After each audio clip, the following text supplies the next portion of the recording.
Beautiful soul family, and welcome back to Miracles Beneath the Surface.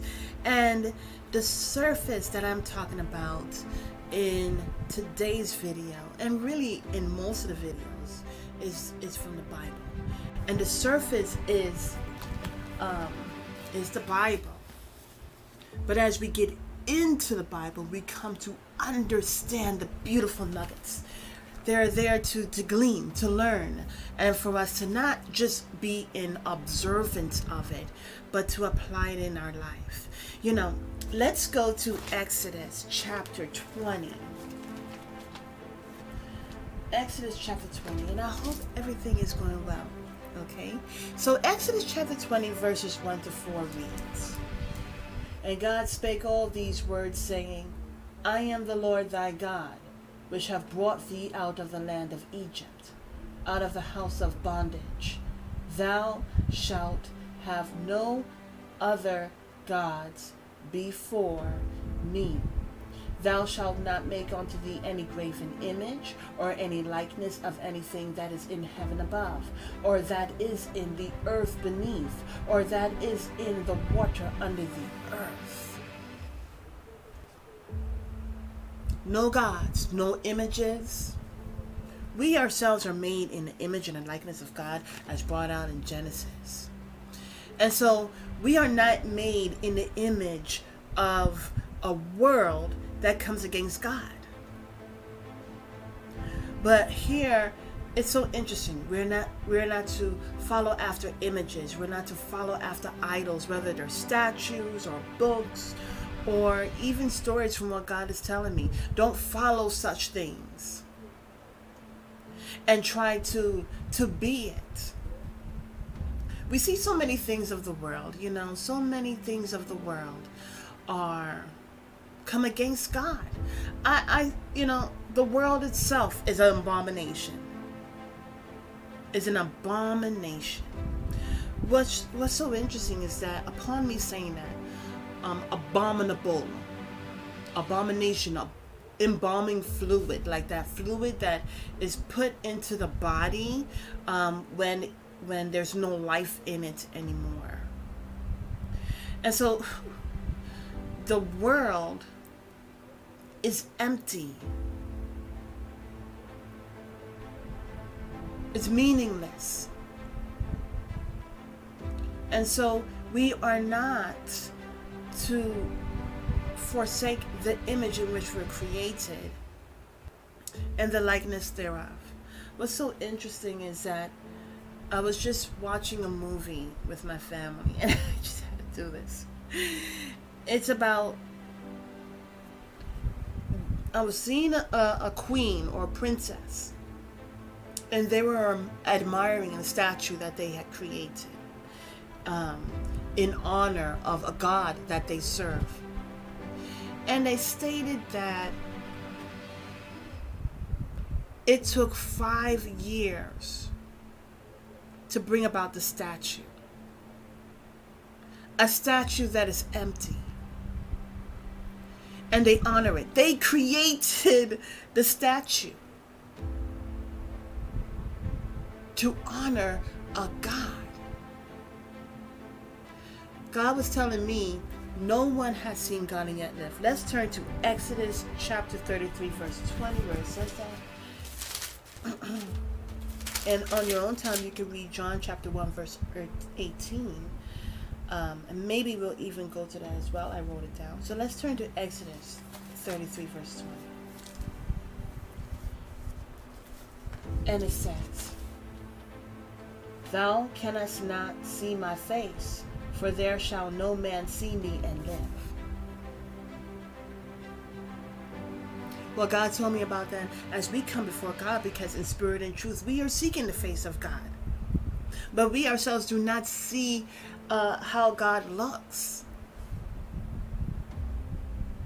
It's so interesting. Well,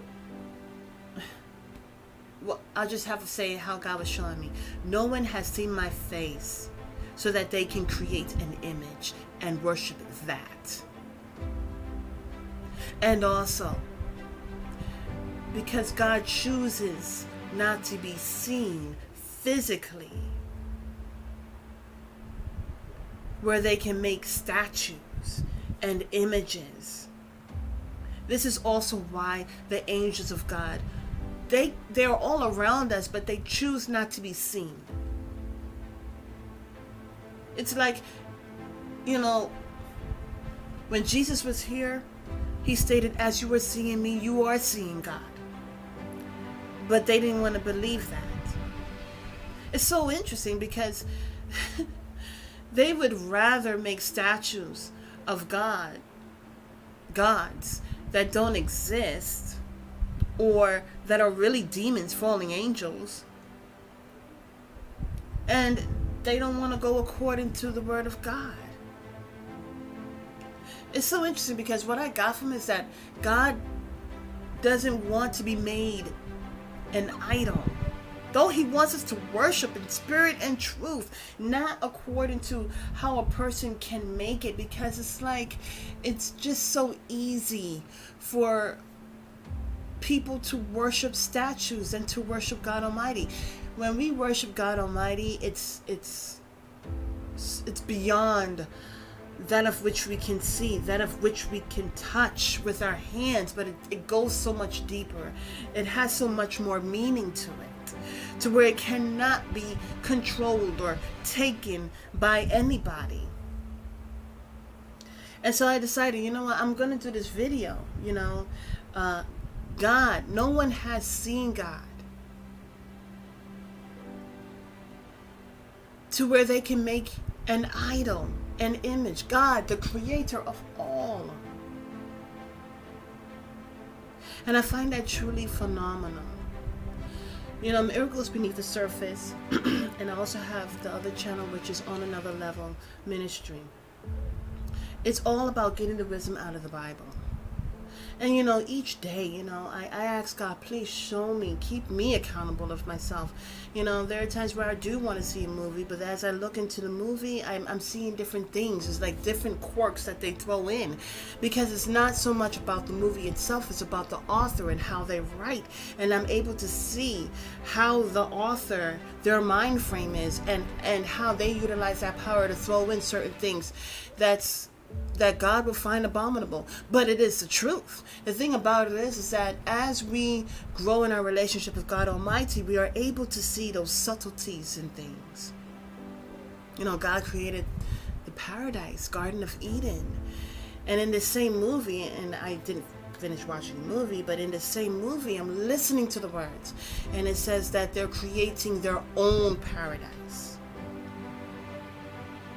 It's all about what I can do to edge out God, and so I'm creating it for myself, creating statues, creating gods, creating images, everything. Truly, it's like they think they're doing it according to their will, but really it is not their will that they're doing these things. It's the will of Satan, because the will of God says, thou shalt not have any image before me. Thou shalt not have any image in reference to that of the land, the earth, the sea, the air. No image, no idol. And when I look into the Bible, it shows how all these different kings that came against God, that's what they were doing. They were having idols. They were polygamous. Polygamous in the gods that they worship, polygamous in the men and women that they were intimate with. They were in the fashion of harlotry. And so God Almighty says, listen, no. One small thing, it's like it opens the door. And so, beautiful soul family, the commandments, the 10 commandments, it's still afresh. God has not changed. There is reasoning, and the reason why I'm doing this video is about taking the things that we already know and having a deeper understanding of it. The miracles beneath the surface.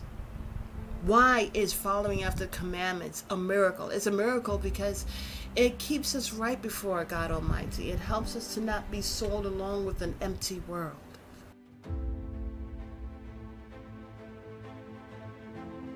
As a side note, As we see in Genesis, it says that God is creating us in their image and likeness.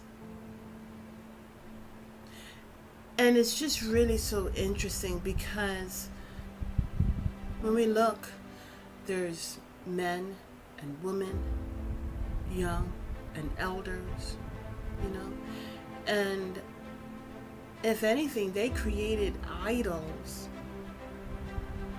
and images to honor fallen angels, demons. But so interesting, we ourselves, now in me saying this, we're not to make statues of average people, which we do that already. But how about we honor one another? Why not respect one another? We're made in God's image and likeness, right? So why are we fighting one another? These people, they don't fight the images that they create out of wood and tin and metals and brass and gold and silver. They honor them. In the Bible it says, love your neighbor as you love yourself. And then also in the Bible it brings about where a person is standing before the Lord and they say, well, we didn't do this to you. We didn't do this or that to you. And the Lord is saying, yes, you did. As you did it to them, you were doing it unto me. So then it's just, this is just a sidebar, but instead of honoring and worshiping statues and giving love to such things that are not capable, and let's not just go with statues, let's talk about phones and computers and tablets. Why bring those things honor and love? And they don't give it back because that's not how they're made. But why don't we honor and love and respect one another? Because in doing that, we're bringing honor and love and respect to God. Great is God that is within us. How do we know that the Holy Spirit is within us? When we utilize the fruits of the Spirit, which is love, joy, peace, just to name a few. And as we're showing one another love, but it's not in terms of worshiping, okay, because we have fanmania, all right? But it's about just respect and love. And we bring God the honor. Amen. Just a sidebar. So beautiful soul family, I thank you so much. And I hope that this encourages you in some way, shape, or form to really hear what is being said and what is not being said, so that you can have a deeper and stronger relationship with God. Meaning this is really what it's all about. Have a beautiful and wonderful day, and God bless.